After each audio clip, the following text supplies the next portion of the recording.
तमिलनाडु के मुख्यमंत्री और उनके सुपुत्र दोनों तमिलनाडु जनता का ध्यान भटकाने के लिए कुछ मुद्दे खड़े कर रहे हैं। आज ही एक मीटिंग करने जा रहे हैं कि डिलिमिटेशन में हम साउथ को अन्याय नहीं होने देंगे।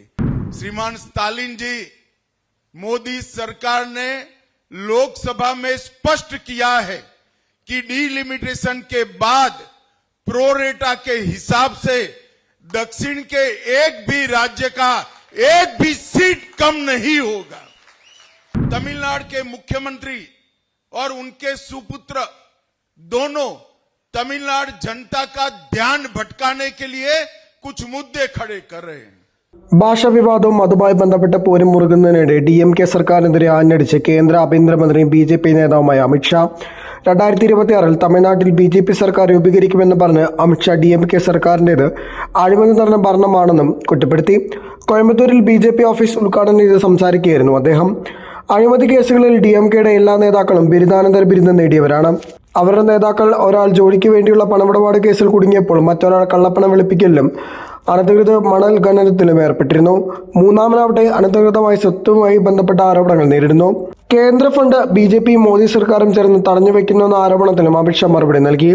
MK സ്റ്റാലിന്റെ പ്രസ്താവനയിൽ സത്യമില്ല. കഴിഞ്ഞ 5 വർഷത്തിനിടെ 5 ലക്ഷം കോടി രൂപയാണ് മോദി സർക്കാർ തമിഴ്നാടിന് നൽകിയത്.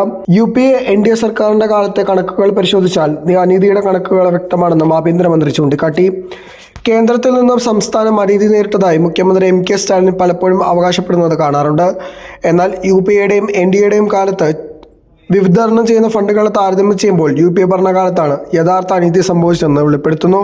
സമൂഹത്തിലെ എല്ലാ അഴിമതിക്കാരെയും മെഗാ അംഗത്വ പരിപാടി വഴി DMKയിൽ ചേരാൻ അനുവദിച്ച പോലെ ചിലരൊക്കെ തോന്നാറുണ്ട്.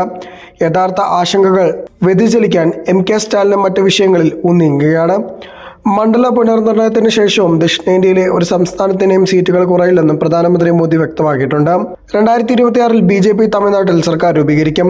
സംസ്ഥാനത്ത് സ്വജനപക്ഷപാതവും അഴിമതിയും അവസാനിപ്പിക്കണമെന്നും ഇന്ത്യ വിരുദ്ധ പ്രവർത്തനങ്ങളിൽ ഏർപ്പെട്ടിരിക്കുന്ന വ്യക്തികളെ നീക്കം ചെയ്യണമെന്നും അദ്ദേഹം എടുത്തു പറഞ്ഞു. ദേശീയ ജനാധിപത്യ മുന്നണിയുടെ സർക്കാരിന് വേണ്ടിയുള്ള കാത്തിരുന്നുള്ളൂവെന്നും അമിത്ഷാ സൂചിപ്പിച്ചു. ആ പുതിയ സർക്കാർ തമിഴ്നാടിനൊരു പുതിയ യുഗം തുടക്കമാകും. സംസ്ഥാനത്ത് സ്വജനപക്ഷപാതവും അവസാനിപ്പിക്കും.